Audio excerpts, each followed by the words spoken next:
Students, today we'll study classification of organic compounds. Classification means grouping करना. किसी भी चीज़ की ग्रुपिंग इसलिए की जाती है ताकि उनकी अंडरस्टैंडिंग में हमें हेल्प हो सके. अगर हम ऑर्गेनिक कंपाउंड्स की बात करें, there are million of organic compounds and it is not possible for us कि हम हर ऑर्गेनिक कंपाउंड को इंडिविजुअली स्टडी करें. तो इट्स बेटर कि हम उनकी अंडरस्टैंडिंग में आसानी पैदा करने के लिए उनको ग्रुप्स और उन ग्रुप्स को आगे फर्दर छोटे ग्रुप्स में डिवाइड कर देते हैं, जिनको हम सब ग्रुप्स का नाम देते हैं. अब हम एक पहले फ्लो शीट देख लेते हैं जो आपको पेज 124 पे दी गई है. ये फ्लो शीट आपको इसमें आपको बताया जा रहा है कि ऑर्गेनिक कंपाउंड्स के बेसिक कौन से ग्रुप्स हैं, बेसिक कौन से क्लासेस में उनको डिवाइड किया गया है.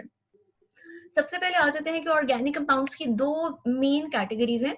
एक हमारे पास होंगे ओपन चेन, या जिनका दूसरा नाम है acyclic, means without any cyclic structure. इनको एलिफेटिक हाइड्रोकार्बन्स भी कहा जाता है. और दूसरी हमारे पास ब्रॉड जो मेन कैटेगरी आ जाती है, दैट इज साइक्लिक हाइड्रोकार्बन्स या साइक्लिक ऑर्गेनिक कंपाउंड्स. मींस इनका स्ट्रक्चर जो है वो रिंग शेप्ड का होगा. यानी इन दो में तो बेसिक डिफरेंस आ गया, स्ट्रेट चेन और ओपन चेन, और ये आपके पास आ गए cyclic in the form of ring. अब आगे हमने इनको फर्दर सब ग्रुप्स में डिवाइड किया है. ओपन चेन या एसाइक्लिक कंपाउंड्स जो हैं उनकी हमारे पास फर्दर दो कैटेगरीज हो सकती हैं. वो स्ट्रेट चेन भी हो सकते हैं और वो ब्रांच चेन भी हो सकते हैं. अगर आप साइक्लिक स्ट्रक्चर्स की बात करें तो वो होमोसाइक्लिक, जिनका दूसरा नेम कार्बोसाइक्लिक है, वो भी हो सकते हैं, और वो हेट्रोसाइकल्स भी हो सकते हैं. और होमोसाइक्लिक कंपाउंड्स को आगे फर्दर दो कैटेगरीज में डिवाइड किया गया है, that is alicyclic and aromatic. अब हमारे पास अगर आप गौर करें तो एसाइक्लिक, साइक्लिक और एलिसाइक्लिक ये सब अलग अलग टर्म्स हैं. इनको आपने एक दूसरे के साथ कंफ्यूज नहीं करना. अब हम इनको डिटेल में देखते हैं कि कौन सी टाइप क्या है. सबसे पहले हम स्टार्ट करेंगे ओपन चेन कंपाउंड से, और उसके अंदर हम उसकी दो कैटेगरी स्टडी करेंगे, स्ट्रेट चेन और ब्रांच चेन, और उसके बाद हम मूव करेंगे साइक्लिक हाइड्रोकार्बन्स की तरफ. सबसे पहले हम आ जाते हैं ओपन चेन और एसाइक्लिक कंपाउंड्स की तरफ.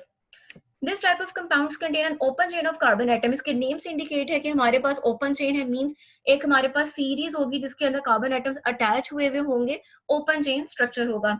और उसमें अभी हमने पढ़ा दो पॉसिबिलिटीज हैं. चेन हमारी ब्रांचिंग फॉर्म में भी हो सकती है और नॉन ब्रांच फॉर्म में भी हो सकती है. अगर ब्रांच फॉर्म में होगी तो it will B branching compounds या ब्रांच्ड ओपन चेन होगी. और अगर हमारी नॉन ब्रांच्ड है तो हम सिंपली उसको कहेंगे कि वो एक स्ट्रेट चेन है जिसमें कोई ब्रांचिंग एग्जिस्ट नहीं कर रही. अब हम इनको बारी बारी देखते हैं. अच्छा, यहाँ पर एक और चीज आ जाती है कि ओपन चेन या एसाइक्लिक कंपाउंड्स को एक और नाम भी दिया जाता है, दैट इज एलिफेटिक कंपाउंड्स. अब हमारे पास आ जाते हैं स्ट्रेट चेन और non branched compounds. Those organic compounds in which the carbon atoms are connected in series from one to another. अब यहाँ पर हम इसको एग्जाम्पल देखते हैं ताकि हमें क्लियर हो जाए. सबसे पहले यहाँ पर आपको देखिए एक एग्जाम्पल दी गई है जहां पर आपको चार कार्बन दिए गए हैं जो कि एक सीरीज में एक दूसरे के साथ अटैच हैं. अब चूंकि ये एक चेन की शक्ल में अटैच हैं, ये आपस में जो है कोई रिंग नहीं बना रहे, तो ये कौन सी कैटेगरी में आएंगे? ये आएंगे हमारे पास ओपन चेन की कैटेगरी में. अगर हम देखें तो ये एक सीरीज में अटैच है, हमें यहाँ से कोई ब्रांच निकली हुई या यहाँ से कोई ब्रांच निकली हुई नहीं दिखाई दे रही, तो ये कौन सी कैटेगरी में आएंगे? ये नॉन ब्रांच्ड, ओपन चेन की नॉन ब्रांच्ड कैटेगरी में आएंगे. हमारे पास जो स्ट्रेट चेन नॉन ब्रांच्ड हैं वो सैचुरेटेड भी हो सकते हैं, मींस सिंगल बॉन्ड्स वाले भी हो सकते हैं. वो अनसैचुरेटेड भी हो सकते हैं, मींस डबल या ट्रिपल बॉन्ड वाले भी हो सकते हैं. और उनमें कोई और फंक्शनल ग्रुप भी अटैच हो सकता है. फॉर एग्जाम्पल यहाँ पर जो आपको एग्जाम्पल दी गई है, यहाँ पर 4 कार्बन हैं जो कि एक सीरीज में अटैच है, इसलिए इसको नेम दिया गया है एन ब्यूटेन का. दूसरा एग्जाम्पल देखते हैं. यहाँ पर आपके पास देखिए, यहाँ पर भी आपके पास नंबर ऑफ कार्बन एटम्स 4 ही हैं जो कि एक सीरीज में अटैच है, बट द डिफरेंस इज कि यहाँ पर आपको सिंगल बॉन्ड की बजाय डबल बॉन्ड जो है वो एग्जिस्ट कर रहा है, जिसकी वजह से इसका नेम ब्यूटेन नहीं है बल्कि ब्यूटीन है. Butene is indicating the presence of double bond. और दूसरा एक हमने यहाँ पर 1 इसलिए लगाया है क्योंकि यहाँ पर नंबर 1 कार्बन के बाद डबल बॉन्ड एग्जिस्ट कर रहा है. एक और एग्जांपल देखते हैं. यहाँ पर आप देख रहे हो कि यहाँ पर ना तो आपके पास ये कोई एल्केन भी नहीं है, एल्कीन भी नहीं, बल्कि ये आपके पास एक एल्कोहल का फॉर्मूला दिया गया है जहां पर आपके पास 4 कार्बन एटम्स हैं और आखिरी कार्बन एटम के साथ आगे हाइड्रोक्सिल ग्रुप मौजूद है. और 4 कार्बन एटम्स और हाइड्रोक्सिल ग्रुप की प्रेजेंस की वजह से इसको हमने नाम दिया है ब्यूटेनॉल का. और 1 ब्यूटेनॉल क्यों कहा? क्योंकि 1 कार्बन के साथ जो है हाइड्रोक्सिल ग्रुप अटैच है। अब यहाँ पर क्वेश्चन अराइज होता है कि मैंने यहाँ पर इस कार्बन को 1 कहा और यहाँ पर इस कार्बन को 1 कहा, तो इसमें आपने कंफ्यूज नहीं होना। ये हम आगे हर चैप्टर में जब इसका पढ़ेंगे तो हम इसका नॉमेनक्लेचर पढ़ेंगे कि हम नेमिंग कैसे करते हैं। जब हम एल्कोहल्स का चैप्टर पढ़ेंगे तो वहां इसको डिटेल से पढ़ेंगे कि हम इसी कार्बन को क्यों नंबर 1 देते हैं। तो अभी आपको सिर्फ ये अंडरस्टैंडिंग के लिए था कि कौन से कंपाउंड का नाम कौन सा दिया गया है, तो अभी आपने इसकी डिटेल से कंफ्यूज नहीं होना। हम इसको आगे लेटर ऑन हमने इसको बहुत डिटेल में स्टडी करना है कि इनकी नेमिंग कैसे की जाती है। Next we have branched chain organic compounds, those organic compounds in which the carbon atoms are attached on the sides of the chain। इसको हम एग्जांपल से देखते हैं ताकि हमें क्लियर हो जाए। जैसे कि आप ये स्ट्रक्चर्स देख सकते हो, यहाँ पर आप देखो, अगर ये नॉन ब्रांच्ड होता तो सिर्फ ये सीरीज में इस तरह होता, लेकिन यहाँ पर क्या देख रहे हो आप, यहाँ से एक ब्रांच निकली हुई है। इसमें भी देखो एक सीरीज की बजाय यहाँ पे ब्रांच है, यहाँ पे देखो सीरीज है, ब्रांच ऊपर भी दी गई है, ब्रांच नीचे भी दी गई है। अब हम इनको भी जरा ब्रीफली देख लेते हैं कि इनकी नेमिंग्स कैसे की गई है ताकि आपको याद करने में आसानी रहे। सबसे पहले देखिए यहाँ पर आपको number of carbon atom series में कितने हैं, 1 2 3, तो इसका नेम आ जाएगा प्रोपेन। अगर आप इसकी नंबरिंग करें, कार्बन नंबर 1, कार्बन नंबर 2, तो कार्बन नंबर 2 के साथ जो ग्रुप अटैच है CH3 जिसको हम मिथाइल कहते हैं, तो इस कंपाउंड का नाम होगा 2 मिथाइल प्रोपेन। और इसी कंपाउंड का दूसरा नेम है आइसोब्यूटेन। आइसोब्यूटेन मींस कि ओवरऑल इस पूरे कंपाउंड के अंदर नंबर ऑफ कार्बन एटम्स 4 हैं, इसलिए हम इसको ब्यूटेन कह रहे हैं। और आइसो इंडिकेट कर रहा है कि यहाँ पर ब्रांचिंग एग्जिस्ट कर रही है। नेक्स्ट वी हैव, यहाँ पर आपको जो स्ट्रक्चर दिया गया, यहाँ पर गौर करें, डबल बॉन्ड आपको एक शो किया गया है। तो आपके पास जो सीरीज है वो जो मेन स्ट्रक्चर है वो आपके पास प्रोपेन नहीं है, बल्कि उसको क्या नाम दिया गया है, प्रोपीन का। और उसी तरह से सेकंड कार्बन के साथ मिथाइल ग्रुप अटैच है, तो इसका नाम आ जाएगा 2 मिथाइल प्रोपीन। इसका हमारे पास जो नेम आ जाएगा, अगर हम इसका दूसरी तरह से नेम लिखें तो इट विल बी आइसोब्यूटाइलीन। ब्यूटाइलीन क्या रिप्रेजेंट कर रहा है कि total number of carbon atoms 4 हैं, और एंड पे जो EN ही है that is representing the presence of double bond. और आइसो क्या शो कर रहा है कि यहाँ पर ब्रांचिंग एग्जिस्ट कर रही है। नेक्स्ट स्ट्रक्चर हम देखते हैं, यहाँ पर भी हमारे पास number of carbon atoms 1 2 3, series में 3 दिए गए हैं, तो इसके नेम में क्या आ जाएगा, प्रोपेन। और 2 कार्बन के साथ 2 मिथाइल ग्रुप्स अटैच हैं। 2 मिथाइल है तो हम वर्ड यूज करेंगे डाई मिथाइल का, और चूंकि वो दोनों जो है कार्बन नंबर 2 के ऊपर है तो it would be 2 di methyl propane. इसका दूसरा नाम आप देखो दिया गया है नियोपेंटेन। पेंटेन क्यों कहा गया है, अगर आप ओवरऑल देखें तो इसके अंदर नंबर ऑफ कार्बन एटम्स कितने हैं, 1 2 3 4 5, तो it would be pentane.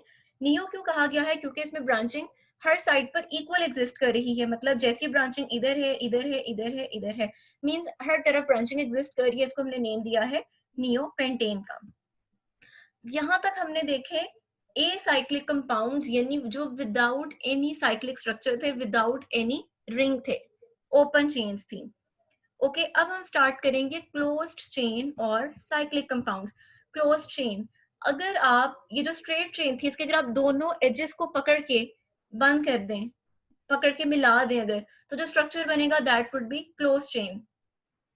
These compounds contain closed chain or rings of atoms and are known as cyclic or ring compounds। आगे से इसकी भी 2 टाइप्स है, जैसे कि भी हमने फ्लो शीट में देखा था। एक हमारे पास आ जाते हैं होमोसाइक्लिक और कार्बोसाइक्लिक, और दूसरे हमारे पास आ जाते हैं हेट्रोसाइक्लिक। अब सबसे पहले हम स्टार्ट करेंगे होमोसाइक्लिक और कार्बोसाइक्लिक कंपाउंड्स क्या हैं। Homocyclic compounds, the compounds in which the ring consists of only carbon atoms, homocyclic और carbocyclic compounds कहलाते हैं। homocyclic compounds को आगे से हम क्लासिफाई करते हैं एलिसाइक्लिक और एरोमेटिक के अंदर। अच्छा, सबसे पहले तो हम यहाँ पर अपने कॉन्सेप्ट को क्लियर करते हैं साइक्लिक कंपाउंड्स के हवाले से या क्लोज चेन के हवाले से। आप इसको इस तरह के एग्जांपल से अंडरस्टैंड कर सकते हैं। For example, you have a bracelet, अगर वो आपके पास ओपन फॉर्म में है तो that is representing your straight chain और ओपन चेन स्ट्रक्चर्स। लेकिन अगर आप उस ब्रेसलेट के दोनों एजेस को कंबाइन कर दें और उसको बंद कर दें तो आपके पास ब्रेसलेट क्या हो जाएगी, वो एक साइक्लिक रिंग फॉर्म में आ जाएगी। तो बिल्कुल ऐसे ही है कि आपके पास अगर आप ओपन चेन जो स्ट्रक्चर है उसके जो एजेस वाले कार्बन हैं अगर आप उनको कंबाइन कर दें तो आपके पास साइक्लिक या फिर क्लोज चेन कंपाउंड्स बन जाते हैं, जो किस शक्ल में होते हैं, रिंग्स की शक्ल में होते हैं। मींस वो एटम्स जो पहले स्ट्रेट चेन में थे, अब वो atoms in the form of rings attach हैं, और हम उसको कहते हैं कि वो चेन अब स्ट्रेट नहीं रही, बल्कि चेन क्या हो गई है, क्लोज हो गई है। अब हमने जब इसमें बात की होमोसाइक्लिक या कार्बोसाइक्लिक की, होमोसाइक्लिक मींस के इसके अंदर homo means as all of you know कि होमो मींस सेम, और कार्बोसाइक्लिक, कार्बो यहाँ रिप्रेजेंट कर रहा है कार्बन को। इसको आप दो तरह से डिफाइन कर सकते हैं। होमोसाइक्लिक मींस साइकिल के अंदर एक ही तरह के एटम्स मौजूद हैं, और वो एक ही तरह के एटम्स कौन से हैं, सिर्फ कार्बन एटम्स ही मौजूद हैं। कार्बन की वैलेंसीज को पूरा करने के लिए हाइड्रोजन नो डाउट मौजूद है, लेकिन जो डायरेक्टली आपस में लिंक हुए हुए हैं, जो एक मेन बैकबोन बना रहे हैं स्ट्रक्चर की, वो कौन से एटम्स हैं, वो कार्बन एटम्स हैं, इसके अलावा और कोई एटम नहीं है। Hydrogen atom is only for the purpose of valency fulfil. अच्छा, अब यहाँ पर हमारे पास आ जाता है एलिसाइक्लिक और एरोमेटिक। इसको हम देखते हैं। Alicyclic, the homocyclic compounds which contain a ring of 3 or more carbon atoms and resembling aliphatic compounds are called acyclic compounds. सबसे पहले उन्होंने कहा है कि हमारे पास होमोसाइक्लिक कंपाउंड्स, ऐसे होमोसाइक्लिक कंपाउंड्स जिनके अंदर एक रिंग एग्जिस्ट कर रहा है, लेकिन रिंग एग्जिस्ट करने की कंडीशन, उसकी शर्त क्या है कि minimum number of carbon atoms कितने होने चाहिए, 3, और मैक्सिमम कोई भी अमाउंट हो सकती है। यानी हमारे पास जिसमें सबसे स्मॉलेस्ट स्ट्रक्चर है वो ये वाला है, जिसमें कम से कम भी अगर 3 कार्बन एटम्स होंगे तभी रिंग बनेगा, अगर 2 कार्बन एटम्स होंगे तो उसका साइक्लिक स्ट्रक्चर एग्जिस्ट नहीं करेगा। अच्छा, दूसरी यहाँ पर एक इंपॉर्टेंट चीज है resembling aliphatic compounds. Aliphatic compounds कौन से हैं, जो हमने सबसे पहले कैटेगरी स्टडी की थी ओपन चेन कंपाउंड्स की, उन्हीं का दूसरा नाम एलिफैटिक कंपाउंड्स। तो मैंने अभी आपको स्टार्ट में ही बताया कि अगर हम एलिफैटिक कंपाउंड्स को ही जो है उनको, उनके एजेस को अगर ज्वाइन कर दे तो स्ट्रक्चर बनेगा वो क्या होगा, वो हमारे पास एक साइक्लिक स्ट्रक्चर बन जाएगा। यहाँ पर इसका बेसिक जनरल फॉर्मूला दिया गया है। The saturated alicyclic hydrocarbons have the general formula CnH2n, means n यहाँ रिप्रेजेंट कर रहा है कोई भी नंबर ऑफ कार्बन एटम्स हो सकते हैं। फॉर एग्जाम्पल, अगर आपके पास ब्यूटेन है तो नंबर ऑफ कार्बन एटम्स कितने होंगे, 4, और उसमें हाइड्रोजन की तादाद कितनी होगी, 2n। यानी जो भी n की वैल्यू है उसको आप मल्टीप्लाई कर देंगे 2 के साथ। फॉर एग्जाम्पल, अगर n की वैल्यू 4 है तो आप उसको मल्टीप्लाई कर देंगे 2 के साथ। अब यहाँ पर जो इसकी एग्जाम्पल्स हैं वो यहाँ पर दी गई हैं। आपके पास यहाँ पर सबसे पहले दिया गया है साइक्लोप्रोपेन। सिंपल इसका मतलब ये है कि जो प्रोपेन, जो ओपन चेन स्ट्रक्चर था 3 कार्बन वाला, उसको हमने एजेस वाले कार्बन को ज्वाइन कर दिया, जिससे हमारे पास साइक्लिक स्ट्रक्चर बन गया। तो इनके नेम्स के स्टार्ट में हम वर्ड लगाते हैं साइक्लोप्रोपेन। और अभी हमने जैसे कहा CnH2n, तो वो किस तरह से है, यहाँ पर नंबर ऑफ कार्बन एटम्स आप देख सकते हो कितने हैं, 1 2 3। Total number of carbon atoms 3 है। हाइड्रोजन कितने होने चाहिए, 3 इंटू 6, ठीक है। और अब यहाँ देखते हैं कितने हैं, 2 + 2 4 5 6। तो ये हमारे पास जो है वो इस फॉर्मूला के अकॉर्डिंग जस्टिफाई हो रहा है। नेक्स्ट हमारे पास आ जाता है साइक्लोब्यूटेन। साइक्लोब्यूटेन, इसके नेम से में इंडिकेट हो रहा है कि ब्यूटेन मींस इसमें नंबर ऑफ कार्बन एटम्स कितने होंगे, 4, और साइक्लो मींस वो साइक्लिक स्ट्रक्चर में अटैच हुए हुए हैं। इस पे भी आप CnH2n का फॉर्मूला अप्लाई कर सकते हो। n मींस कि यहाँ पर नंबर ऑफ कार्बन एटम्स कितने होंगे, 1 2 3 एंड 4, और यहाँ पर 2n का मतलब क्या है, n की वैल्यू अगर 4 है तो आप 4 को 2 से मल्टीप्लाई कर दोगे, 8 आ जाएगा। अब यहाँ पर देख लेते हैं, 2 + 2 4 5 6 और 7 8 हाइड्रोजन आपकी इस फॉर्मूला के अकॉर्डिंग फुलफिल हो रही हैं। ऐसे ही आगे प्रोसीड करते जाएंगे। साइक्लोपेंटेन पे आ जाते हैं। साइक्लोपेंटेन में 5 कार्बन एटम साइक्लिक स्ट्रक्चर में होंगे। नेक्स्ट आपको एग्जांपल दी गई है साइक्लोहेक्सीन की। साइक्लोहेक्सीन में हमारे पास, आपको यहाँ पर मिसिंग है लेकिन आपकी बुक्स में मेंशन है, इन 2 कार्बन्स के दरमियान डबल बॉन्डिंग एग्जिस्ट कर रही है। तो हम इसको हेक्स क्यों कह रहे हैं, क्योंकि यहाँ पर नंबर ऑफ कार्बन एटम 6 हैं। और ENE क्यों कह रहे हैं, क्योंकि यहाँ पर इन 2 कार्बन के दरमियान डबल बॉन्डिंग मौजूद है, जो कि यहाँ पर मिसिंग है लेकिन आपकी बुक्स में शो हुई है, इसलिए हम इसको नाम देते हैं हेक्सीन का। और साइक्लो क्यों कह रहे हैं, because it is existing in the form of cyclic structure. और लास्ट में एग्जांपल दी गई है साइक्लोहेक्सेन की। साइक्लोहेक्सेन में आपके पास सिंपली यहाँ पर आ जाएगा 6 कार्बन एटम्स हैं, जो कि एक साइक्लिक स्ट्रक्चर की फॉर्म में अरेंज है। यहाँ पर मिस्टेकनली H2 लिखा हुआ है, यहाँ पर कार्बन एटम आना है। उसके बाद हमारे पास नेक्स्ट आ जाता है ये सारे हमारे पास आ जाएंगे एलिसाइक्लिक की कैटेगरी में। Next we have aromatic compounds, these carbocyclic compounds. अब कार्बोसाइक्लिक का वर्ड क्यों कह रहे हैं, क्योंकि ये कार्बोसाइक्लिक की ही फर्दर कैटेगरी थी, जिसमें हमने कहा था कि मेन जो बैकबोन है वो किसकी होगी, एक ही तरह के एटम्स की होगी, जो कौन से होंगे, कार्बन के होंगे, इसलिए हम उसको कार्बोसाइक्लिक भी कह रहे हैं। These carbocyclic compounds contain at least one benzene ring. Benzene ring क्या होता है, ऐसा स्ट्रक्चर जो कि 6 मेंबर्ड होता है, यहाँ आपको मेंशन भी किया गया है, 6 carbon atoms with 3 alternate double bond and single bonds. इस तरह से होता है कि आपके पास 6 मेंबर्ड एक रिंग स्ट्रक्चर होता है based on carbon atoms. Alternate double and single bond से क्या मुराद है कि आपके पास सबसे पहले एक डबल बॉन्ड आएगा, फिर सिंगल बॉन्ड, फिर डबल बॉन्ड, फिर सिंगल बॉन्ड, फिर डबल बॉन्ड, फिर सिंगल बॉन्ड। इस तरह आपके पास टोटल स्ट्रक्चर के अंदर 3 डबल बॉन्ड्स और 3 ही सिंगल बॉन्ड्स होते हैं, बट दे आर ऑल्टरनेटिव, यानी पहले डबल आएगा, फिर सिंगल, फिर डबल, फिर सिंगल एंड सो ऑन। अब यहाँ पर हम एरोमेटिक कंपाउंड्स की एग्जांपल्स देखते हैं। एरोमेटिक में हमें जो एग्जांपल सबसे पहले दी गई है वो बेंजीन के स्ट्रक्चर की दी गई है, जिसमें आप देख सकते हो, अगर हम फॉर एग्जांपल यहाँ से स्टार्ट कर लेते हैं, carbon number 1 2 3 4 5 6, total 6 number of carbon atom हो गए। आपके पास ऑल्टरनेट डबल और सिंगल बॉन्ड, ये एक डबल बॉन्ड आ गया, फिर सिंगल बॉन्ड आ गया, फिर दूसरा डबल बॉन्ड आ गया, फिर सिंगल बॉन्ड आ गया, फिर तीसरा डबल बॉन्ड आ गया। तो आप टोटल चेक कर लो, 1 2 3 डबल बॉन्ड्स हैं और 1 2 3 सिंगल बॉन्ड्स हैं। और हाइड्रोजन्स क्या है, जो कार्बन की रिमेनिंग वैलेंसी थी उसको फिल करने के लिए हाइड्रोजन्स अटैच हैं। आप इस स्ट्रक्चर को इस तरह से भी लिख सकते हैं, जहां हर जो कॉर्नर है वो रिप्रेजेंट कर रहा होता है प्रेजेंस ऑफ कार्बन एटम को। यहाँ पे भी आपके पास बॉन्डिंग आनी है। और इसके अलावा आप इसको इस फॉर्म में भी लिख सकते हैं, जहां पर आप एक 6 मेंबर रिंग बना के बीच में सर्कल बना देते हैं, कि सर्कल रिप्रेजेंट कर रहा होता है presence of alternate double and single bonds. अब हमारे पास एरोमेटिक कंपाउंड्स जो हैं वो, ये तो हमने उसकी बेसिक पढ़ लिया ना कि उसकी बेसिक बैकबोन कैसी होगी।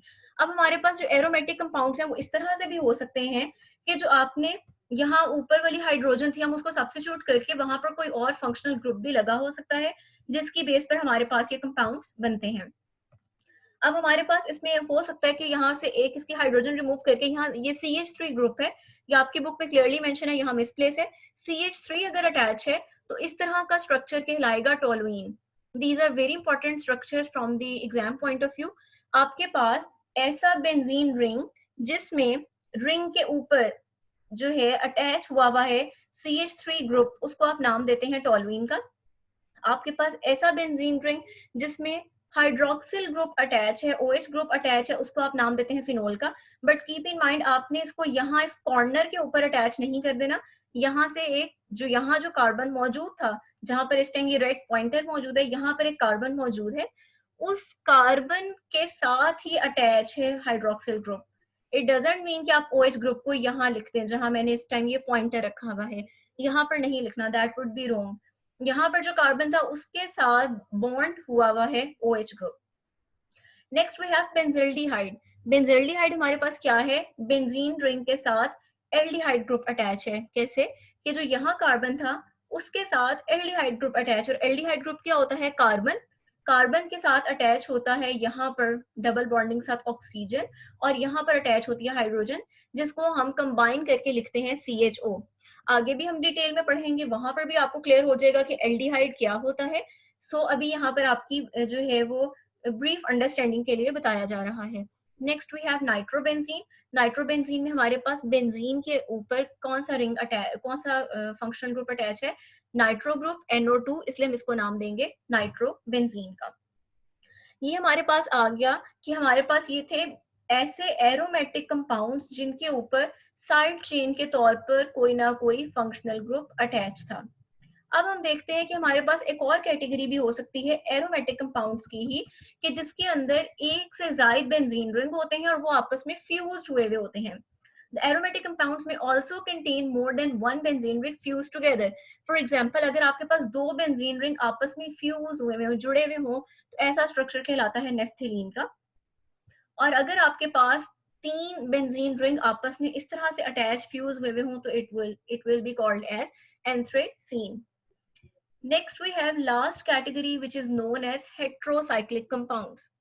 हेट्रोसाइक्लिक कंपाउंड्स, इसके नेम से हमें इंडिकेट हो रहा है कि अभी भी हम बात किनकी कर रहे हैं, साइक्लिक स्ट्रक्चर्स की ही कर रहे हैं, बट हेट्रो का वर्ड रिप्रेजेंट कर रहा है कि साइकिल के अंदर जो नंबर जो साइकिल के अंदर जो एटम्स हैं वो सारे के सारे एक ही तरह के नहीं हैं, बट उनमें से कोई एक आधा मेंबर जो है वो डिफर होगा।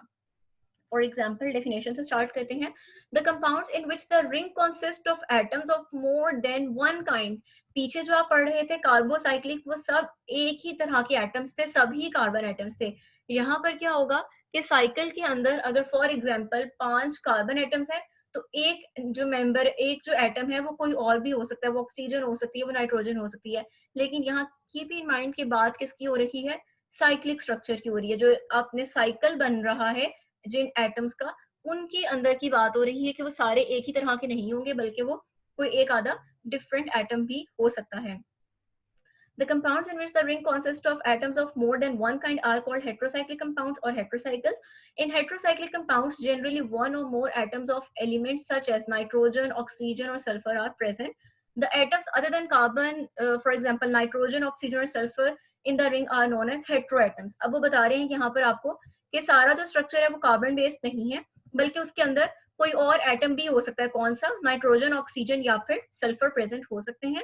और वो कह रहे हैं कि ये इनकी प्रेजेंस की वजह से स्ट्रक्चर कहला रहा है हेट्रोसाइक्लिक, और ये एटम्स कहलाएंगे हेट्रो एटम्स कहलाएंगे, क्योंकि इनकी वजह से स्ट्रक्चर क्या हो रहा है, हेट्रोसाइक्लिक कहला रहा है। यहाँ पर हम एग्जांपल देखते हैं। Again the structures are very important from exam point of view. सबसे पहले आपको जो स्ट्रक्चर दिया गया है वो दिया गया है पाइरिडीन का। इसमें आपके पास, मैंने आपको शुरू में बताया था कि हर कॉर्नर रिप्रेजेंट कर रहा है कार्बन एटम को। तो इट मीन्स कि ये आपके पास टोटल 1 2 3 4 5, और ये हमारे पास, यानी यहाँ तक हमारे पास 5 क्या थे, कार्बन एटम थे। और ये जो छठा 6th कॉर्नर था, वहां पर क्या अटैच है, नाइट्रोजन। तो अब आप सिंपली देख सकते हो कि अगर यहाँ कार्बन ही होती तो ये आपके पास बेंजीन होनी थी, लेकिन चूंकि वहां पर उस कार्बन की जगह पर, वो जो कॉर्नर पे कार्बन मौजूद था उसकी जगह पर चूंकि नाइट्रोजन आ गई, तो हमारा कंपाउंड ना तो होमोसाइक्लिक की बजाय हेट्रोसाइक्लिक हो गया, दूसरी कैटेगरी में आ गया, और अब इसका नेम क्या हो गया है, पाइरिडीन हो गया है। Next we have furan. अच्छा, यहाँ पर कीप इन माइंड कि ये जो स्ट्रक्चर था ये आपका 6 मेंबर था, लेकिन अगर आप इसको गौर करें तो ये 5 मेंबर्ड है। एक कॉर्नर, सेकंड, थर्ड, फोर्थ, और ये आपका 5th कॉर्नर है। 5th कॉर्नर पे क्या मौजूद है, ऑक्सीजन मौजूद है, जिस पर आपको उसके लॉन पेयर्स भी दिखाई दे रहे हैं। और बीच में आपने सर्कल लाजमी ड्रॉ करना है। सर्कल क्या रिप्रेजेंट कर रहा है, alternate single and double bonds को। Next we have pyrrole. Pyrrole में भी आपने देखिए, अब इसको आपने इसके साथ कंफ्यूज नहीं करना। ये टोटल 6 मेंबर्ड स्ट्रक्चर था, 6 कॉर्नर्स थे। इसमें भी आप देखें कितने कॉर्नर्स हैं, 1 2 3 4 और 5। और 5th कॉर्नर पे हमारे पास क्या है, नाइट्रोजन मौजूद है, जिसके साथ फर्दर हाइड्रोजन मौजूद है, तो it will be named as pyrrole. Next we have thiophene. Thiophene में भी आप देख सकते हो कि आपके पास यहाँ पे जो स्ट्रक्चर दिया गया है उसमें 5 मेंबर्ड स्ट्रक्चर है, 1 2 3 4 5।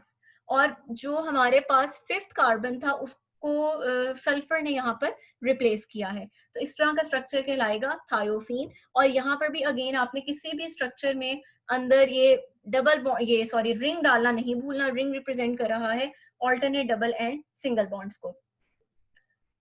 इसके साथ ही हमारा ये टॉपिक जो है वो कंप्लीट हो जाता है।